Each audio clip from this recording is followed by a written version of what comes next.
you 12 electrocardiograms, simple okay, one. sir. You will get 30 seconds each for each electrocardiogram, and at the end of all the electrocardiograms, we will discuss that.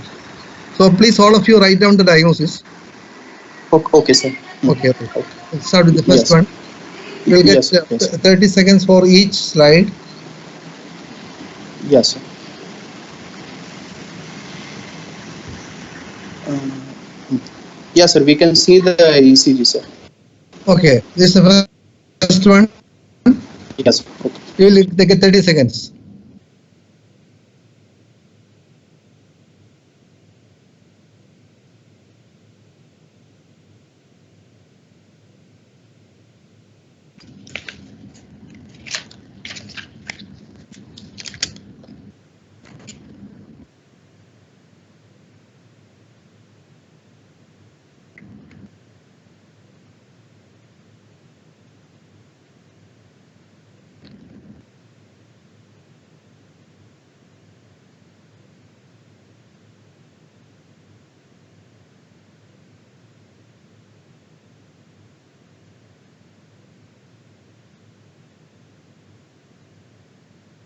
Next one.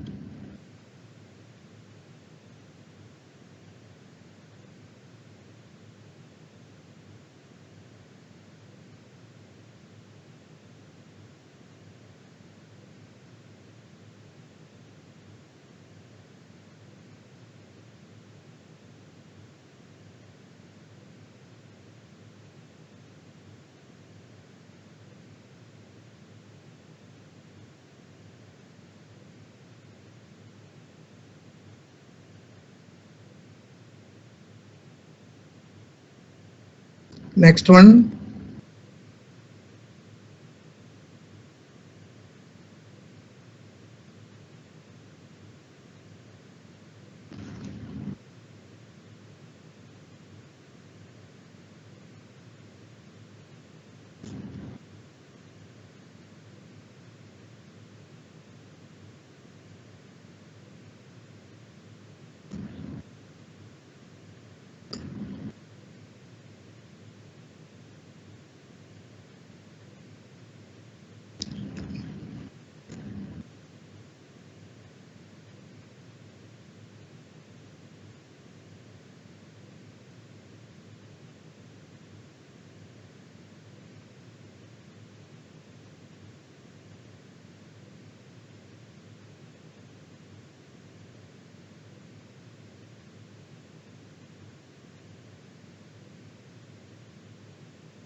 Next.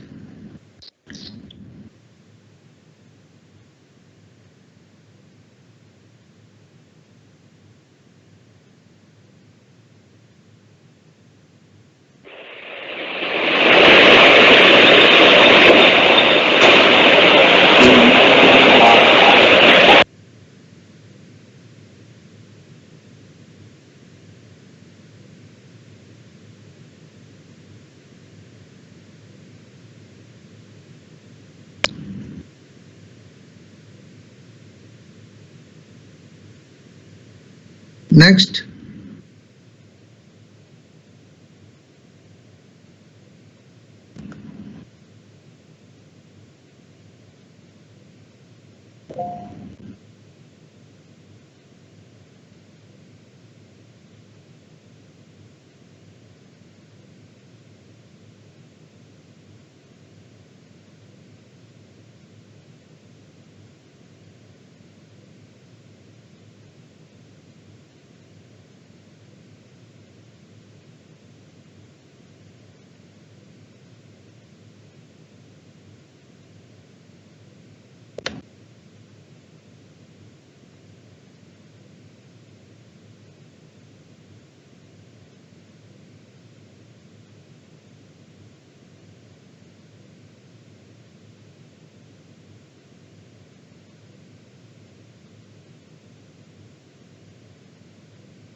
Okay, now we'll go to discussion.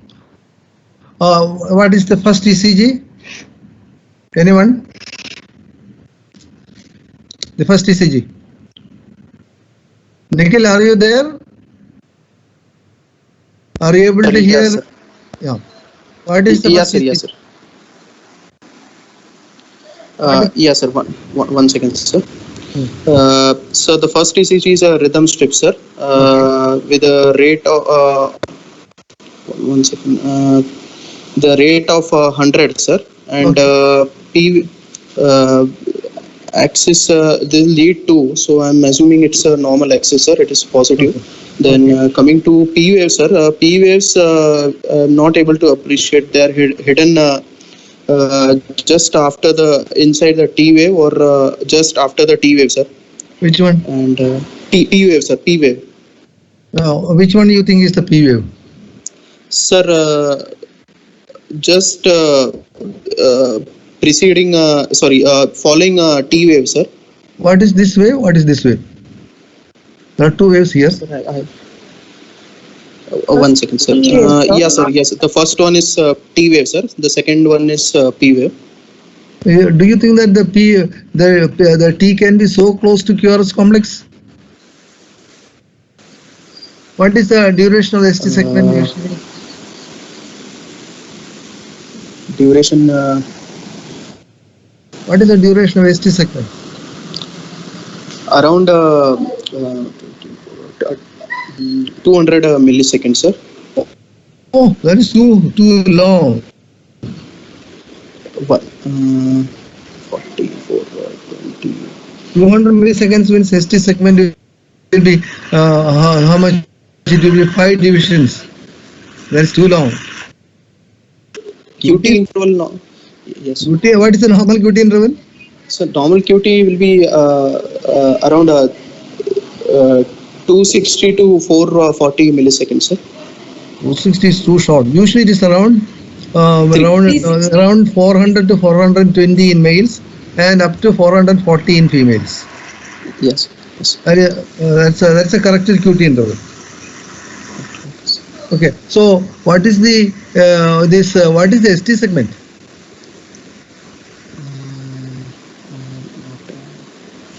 Not sure, sir. Anyone? Any other student? So the first one is the P wave, sir. No. The question is not that. What is the duration of the ST segment? 120 milliseconds. No. It is 50 to 150 milliseconds. So it is always less than 4 divisions and more than 1.5 divisions. So it is so close. And also, if you look at the pattern of the wave, it is a sharp rise and a sharp fall. What is the pattern of the T wave? Slow rise and slow fall. Yeah, it is slow rise and a sharper fall, but not as sharp as the P wave. So actually, the first wave is the P wave, and the second wave is the T wave. This is a part of the T wave. Okay, go ahead, Nikhil. Yes, sir.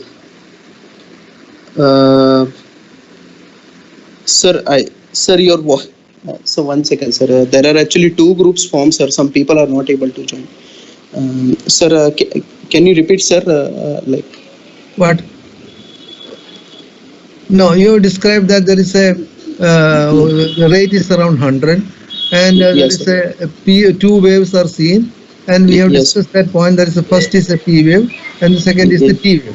Okay, now Yes, you sir. have to draw a conclusion and tell me what is the arrhythmia.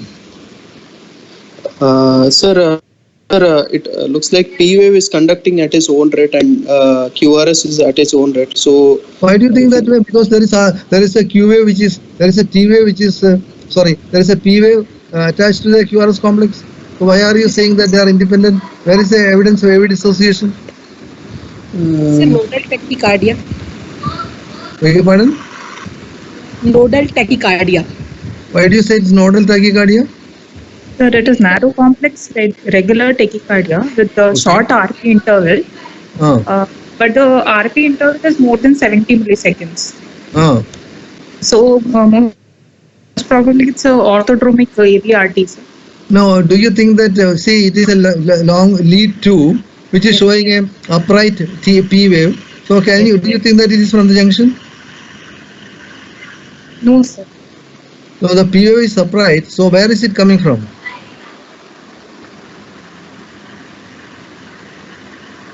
Ecto. It's from the sinus node.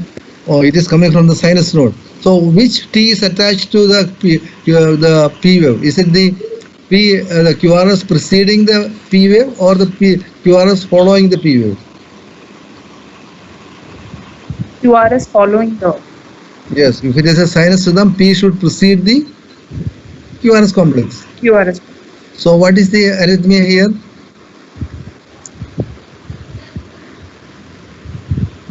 What is the PR interval? First degree heart block. So it will be first degree heart block. It is a diagnosis first degree heart block. And what will be the clinical finding in this patient? Sir, Looking at the electrocardiogram, what will be the clinical finding? so first degree heart. Its interval will be very prolonged. So that's right, but what will be the clinical finding? Most important clinical finding. S1 will be Beg your pardon? Soft. S1 will be This one will be Soft. Loud S1. Soft S1. Soft S1. but that is not the important finding. When the P wave falls in the QT segment, what will be the clinical finding? Canonade. Cannon wave. So what type of cannon wave? Is it regular or irregular? Regular canonade. Regular cannon wave. So that is the answer, because there is a P wave which is falling in the ST segment. Any P wave which is falling in the QT interval can give rise to a cannon wave, and the regular cannon wave will be the clinical finding in this patient. If you get a P wave which is falling in the initial part of the QRS complex and one which is falling in the later part of the QT segment, which cannon wave will be taller? It's a hemodynamic question. Which cannon wave will be taller?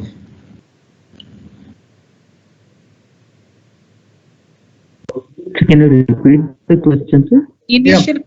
The question is, if you are getting a cannon wave in the early part of the systole and a cannon wave which is occurring in the late part of the systole, which cannon wave will be taller?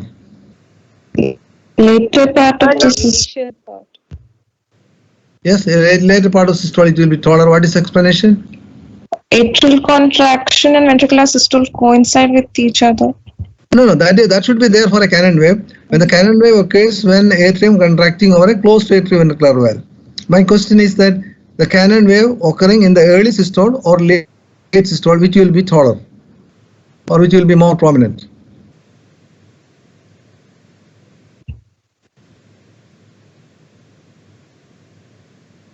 Ventricular pressure will be more in the later part of the systole, so cannon wave which is occurring in the later part of the systole will be more prominent.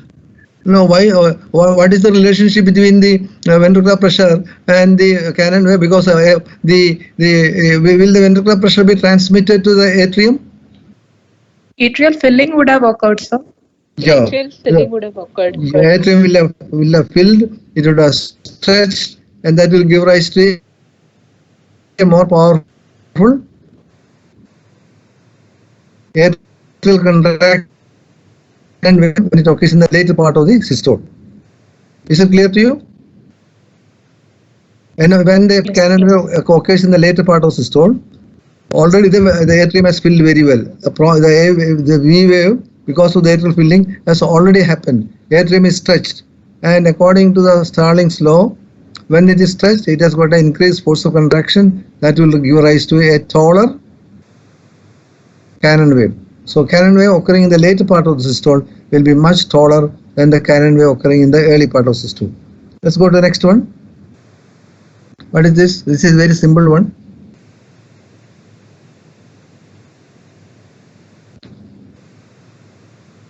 Anybody? Somebody should answer.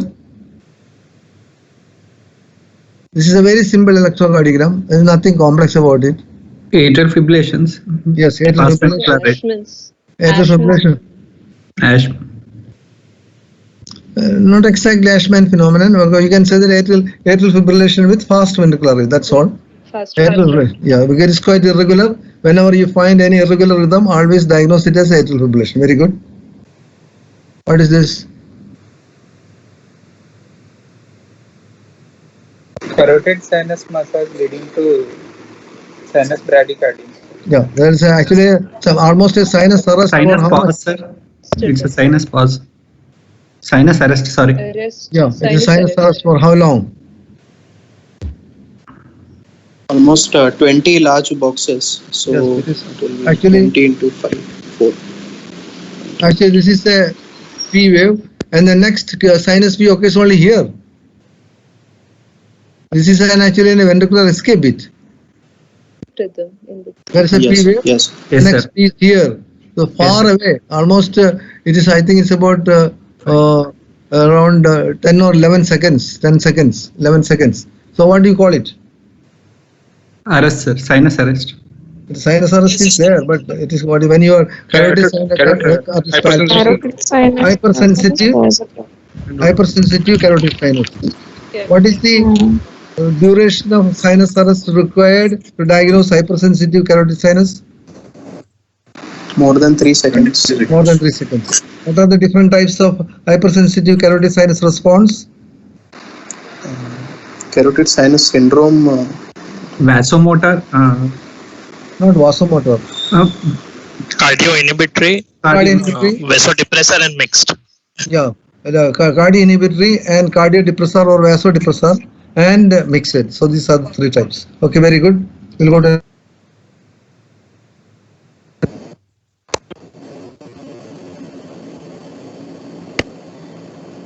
anybody? We have already seen. I think.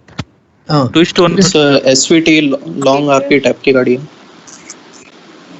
SVT. Long RP tachycardia. Anybody else? atrial flutter. Atrial flutter. Yeah, it is atrial flutter with 2:1. You can see P waves. This is a one P wave. This is another P wave here. And if you calculate the rate of this P wave, it is about 300. And if you consider that in between there is no isoelectric line, then you can say that it is atrial flutter with 2:1 block. If you think that there is a bit of an isoelectric line, then you can say it is atrial tachycardia, around 300 rate, 2:1 block. Both are right. Because I would go for atrial flutter because when the rate is 300, I think it's better to consider that it is an atrial flutter. So it's atrial flutter with 2:1 block. Very good. What is this?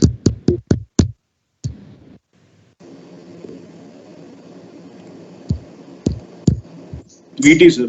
VT. Why do you say it's Left VT? posterior fascicular VT. Why do you say it's left posterior VT? Very good. You are right. RBBB with left axis deviation. Narrow complex tachycardia. QRS of less than 140 milliseconds. Very good. Excellent.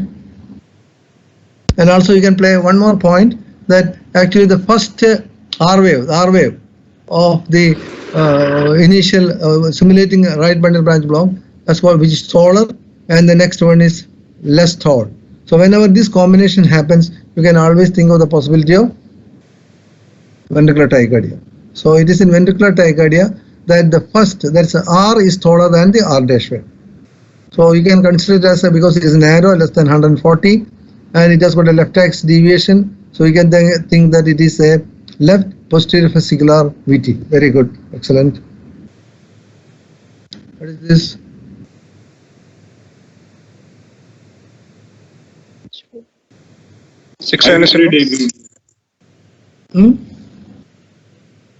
High grade AV block. MOB's type 2. And yes, you are right. What is it? What is your name? You have been regularly. What is your name? Saroj. Saroj. Okay, you have been regularly answering. What is this arrhythmia? Where are you? You are doing DNB or DM? No, DM doing Jubilee mission, sir. Oh, you are Kerala. doing Jubilee mission. Oh, I see. Oh. So what is the arrhythmia here? Sir, here P waves not conducted. 10 P waves are not conducted. PR interval is short. PR interval is fixed. And No, after sir, this, the PR interval is normal. Why did you say short? See, here is no, the PR. PR interval is fixed. Fixed, right. Okay, right. Yes. So this is a variant of Mobius type 2, where Why, the do you say, PR. why should you say variant of Mobius type 2? You can call it as Mobius type 2 itself. Because the PR interval is fixed, suddenly a number of PVs are not conducted, and then when it recovers, it gradually recovers. You can see that there is a 2:1 block, then gradually 2:1 block, and only when here it has become 1:1 conduction. Yes. So this is a Mobius type 2 block. And what is the treatment? There is a very dangerous arrhythmia, and also one of the features of Mobius type 2 block is that usually associated with a broad QRS complex. It is slightly broad, not too broad, but it is slightly broad. So You have to look at other leads also. You have to look at the limb leads. So this is a monitoring lead, so you have to look at a 12-lead electrocardiogram to make it certain that how much it is widened. So this is a Mobius type 2 block treatment. Treatment, most probably he will need pacing only. Not most probably, he needs pacing, because in next episode he may fall dead. Because Yes. Mobius type 2 block is a very rare arrhythmia. It forms only 1% of all arrhythmias, and it has got a very bad prognosis, and the patients can suddenly fall dead. Very good, excellent, Saroja. Your name is Sarojam. Saroja. Oh, very good. Thank you, sir. What is this? Let somebody else answer. I think Sarojam can keep quiet for some time.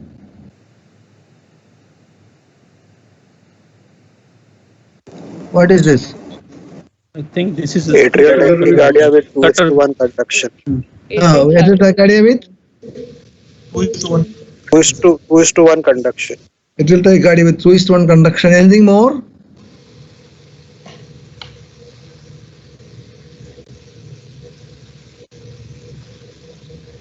Look at the QRS complex in lead 2. There is a prominent Q wave. So could this be an inferior myocardial infarction? We can also think that probably the patient had recovering inferior myocardial infarction and has gone in for 2:1 atrial tachycardia. Then that is the full diagnosis. You have to look at the arrhythmia you have diagnosed, but you should look at any QRS abnormality which could be diagnosed by looking at the single lead. So you can always suspect a possibility of associated inferior myocardial infarction, which may be the cause for this arrhythmia. Sir, one doubt, how to differentiate from atrial flutter with 2:1 block and this atrial tachycardia with 2:1 block? If the rate is 300 or more, most likely it is atrial flutter. That's one point. 2, atrial flutter will not have any isoelectric line. They will have, because it is actually it is described as a sawtooth appearance without isoelectric line. If you are seeing a definite isoelectric line, you can take that as atrial tachycardia. So these are the two important points. If the rate is 300 or more, atrial flutter. If the rate is less than that, go for atrial tachycardia. And if you are seeing isoelectric line, you go for atrial tachycardia. Thank you, sir. Okay, next one. Pre-excitation with atrial fibrillation, sir. Yeah, very good. It is pre-excitation. Yeah, atrial fibrillation in a patient with WBW. How do you diagnose that? Fast, broad, and irregular. Yes, fast, broad, irregular, and also you can see fusion beats, you can see normally conducted beats, all types of QRS morphology could be seen, and rhythm will be irregular. That makes you suspect that is atrial fibrillation in a patient with a pre-excitation. What is the problem of this patient? AV re-entry tachycardia. Yes. Okay, this They can patient go in- can yes. go for, because of the fast contraction, they can degenerate into ventricular tachycardia and ventricular fibrillation. Why it happens? What is the reason? This is AV re-entry tachycardia, antidromic conduction. I know. You need not use the word. It is atrial fibrillation. So you cannot use the word atrioventricular tachycardia. It is the patient is having atrial fibrillation with a large number of impulses traveling. In a patient with atrial fibrillation, All If the the- impulses. I am going to answer the question. In a Benke wave patient- property is not seen in this accessory pathway. No, Conduction no, slowing no, property. No. Before that, I want to ask another question. In a patient with a normal conduction, when there is atrial fibrillation, the patient is not on any drugs to block the AV conduction. What will be the usual rate? Whenever the patient is having fast ventricular rate, in a patient with atrial fibrillation, what will be the usual rate? 200 to 250. Oh, no. It will not go to 120 that. to 150. 120 to Yeah, 150. it is usually around 150, 120 and less than 150. Why is it that in a patient with atrial fibrillation where the atrium is vibrating at a rate of around 300, 400, only around 120 beats are conducted to the ventricles? What are the mechanisms? Refractory. So the decremental becomes refractory. Sarojam can keep quiet. Well, that answer. What are the mechanisms by which AV in a patient with atrial fibrillation, the conduction across the AV node is blocked? Usually the ventricular rate is around 120 to 150. Yes? Mechanisms. So the decremental AV node conduction property. What? Agremental? Decremental conduction, sir. Decremental. What do you mean by decremental conduction? Why it happens? That is an intrinsic property of the AV nodes. No. AV node. Rate-related blockade. So rate-related blockade. No, that usually occurs when you are doing atrial pacing.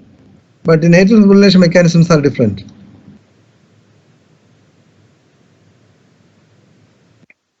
What are the mechanisms?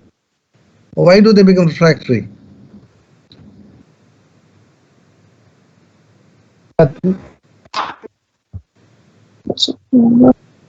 Sarojam, do you know? Sir, I don't know this one. Okay. There are two important mechanisms. One is that the impulses, the atrial fibrillary impulses, atrium is only vibrating. So the impulses are reaching the AV node has got varying strength. Some of them are very weak and they will not be able to penetrate the AV node. But they may partially penetrate the AV node and will make the AV node refractory to the next impulse. So because of the partial penetration of the impulses coming to the AV node remains partially refractory and the few next impulses coming will not be conducted. So immediately the rate comes down. Second, the impulse which travels through the AV node has to enter the appropriate site of the AV node. The most appropriate site of the AV node where the impulse can easily travel through is the site of entry of the anterior internodal pathway. So only the impulses once the impulses which are reaching the region of the anterior internodal pathway insertion will be while other impulses may travel only partly and will make the AV node refractory so that other impulses, the next impulse cannot travel down. So because of this partial penetration of the AV node by the multiple impulses, it remains refractory for a long period and hence the ventricular rate is much slower. But what happens in a axillary pathway? Accessory pathway has good fast conduction and short refractory period. Hence, all the impulses will be conducted down to the ventricles. Oh, what is that phenomenon known as?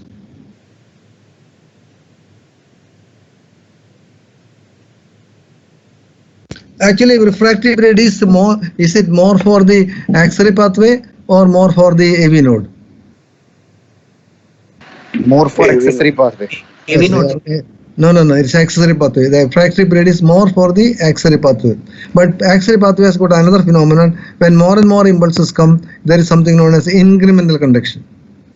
And because of that incremental conduction, the refractory period comes down and more impulses will be traveled down. And when a large number of impulses coming down to the ventricle, that will give rise to a ventricular tachycardia degenerating into ventricular fibrillation. So that is why Atrial fibrillation in a patient with WPW is a very dangerous arrhythmia, and the patient can quickly deteriorate into ventricular fibrillation. So this is a case of atrial fibrillation in a patient with WPW syndrome. Sir, then why do we get a short PR interval in WPW? Why we get a short PR interval in WPW? Tell me. Sir, That is the reason. because of the increased conduction through preferential conduction through the axillary pathway than the AV node. Yes, it is the conduction through the axillary pathway is faster, but refractive period is longer, but conduction through the axillary pathway is faster. So when it conducts, it depolarizes the QRS complex earlier, depolarizes the ventricle earlier. That is because of the faster conduction through the axillary pathway. Refractive period is longer, but the velocity of conduction is much more. Okay. That is why when there is a in a patient with AV nodal AV reentry tachycardia, AVRT, usually it is more what type of, is it orthodromic or antidromic? The conduction to the ventricle is taken through the normal pathway or through the axillary pathway? Normal pathway. Normal pathway. It occurs through the normal pathway. That is because the axillary pathway has got a longer refractive period. Okay, sir. Thank you, sir. Is a simple one? Anybody can answer? Brugada, sir. It's a classical Brugada syndrome. If there was a little more TV inversion here, it would have been classical. The saddle-shaped ST segment elevation with if the T is inverted, then it becomes classical Brugada syndrome. What is the problem of Brugada syndrome?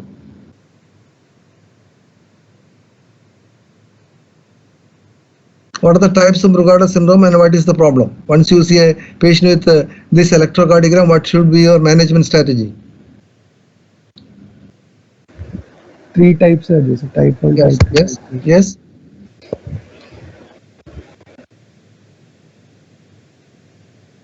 Can you describe it? Yeah. Latest guidelines. They are known for sudden cardiac death, sir. Yeah, they are prone to develop sudden cardiac death because these patients are at high risk of developing ventricular arrhythmias. Yes, very good. Yes. In family history. If it's classical type 1, then we have to go for primary ICD implantation. If it is type 2 or type 3, we do a flecainide challenge test, or if there is some.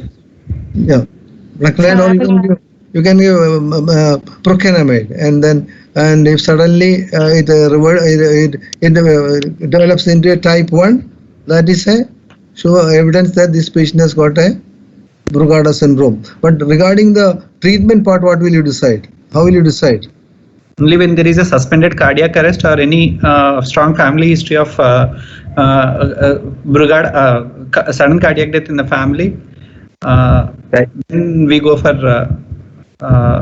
our history of VT and VF, then we go for insertion of ICD.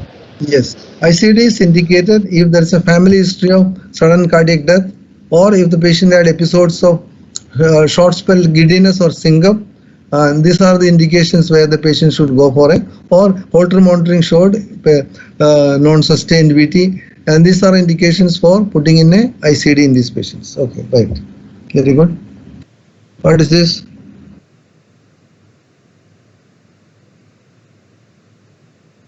Long QT. Long QT. What is this wave? P waves. That's a P wave. Yes, that's a P wave. P wave. Okay. Long RP, regular tachycardia, narrow. PJRT. So it is a PJRT, sir. What did you say? PJRT. Or anti. Atrial tachycardia. Atrial tachycardia. It's an atrial tachycardia because when lead to it is inverted, so it is rising in an ectopic focus, and the rate is around 200. So it is a one-to-one conduction atrial tachycardia. And if you want a little more interpret, this is a QR pattern, and the patient is maybe having associated right ventricular hypertrophy. So atrial tachycardia with right ventricular hypertrophy, what diagnosis can you make? COPD. Oh, COPD. I think you can expect COPD because the patient is having atrial tachycardia with QR pattern in V1 indicating the patient may be having a RVH, and it may be a patient with COPD. COPD patients can have multiple different types of atrial arrhythmia. Okay, right? Yes. What do you mean by cor pulmonale? Can you define cor pulmonale? Any one of you? Cor pulmonale. It is dilatation of RA and RV secondary to the lung cause. No, there's something like a dilatation. Right heart disease secondary to the lung cause. Yeah, lung or not only lung cause, something more, few more. No, left is not complete. Right ventricular dilation. Can you It's because define? of second. That's a very simple question. Define cor pulmonale. One of you.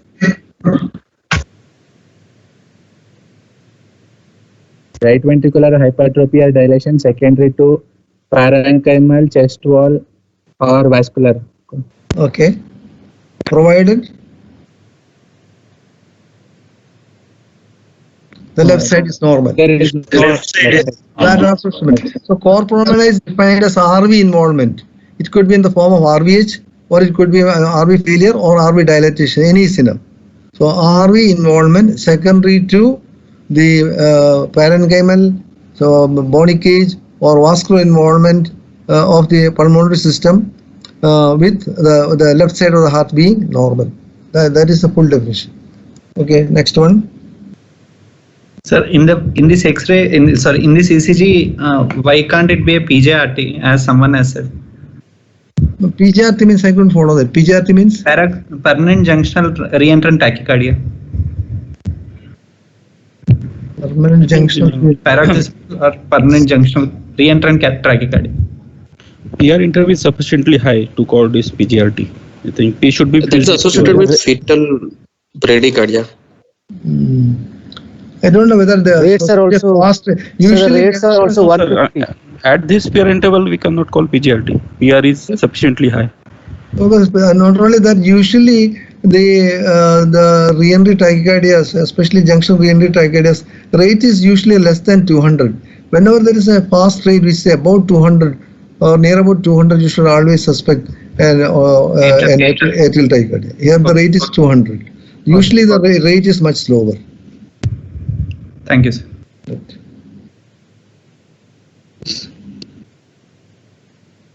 Atrial flutter with complete heart blocks. Atrial flutter fibrillation with complete heart. Not actually. Fibrillation with complete. Why can't you call it atrial fibrillation? Because actually, fibrillation. Here you can't. Of course, there is a suspicion here whether it is a bit of a flutter, but in between you are seeing the P just without any. It's a chaotic P. It does not have a particular pattern. So the full diagnosis should be atrial fibrillation with complete heart block. I think very good. I think that's part of it. Good. Now we'll go to the hemodynamics. Very good. I think most of you have done very well. Excellent. Very good. So we'll go to the next one. Nikhil, how to go to the next set of slides? Yeah, sir. You can just end this presentation.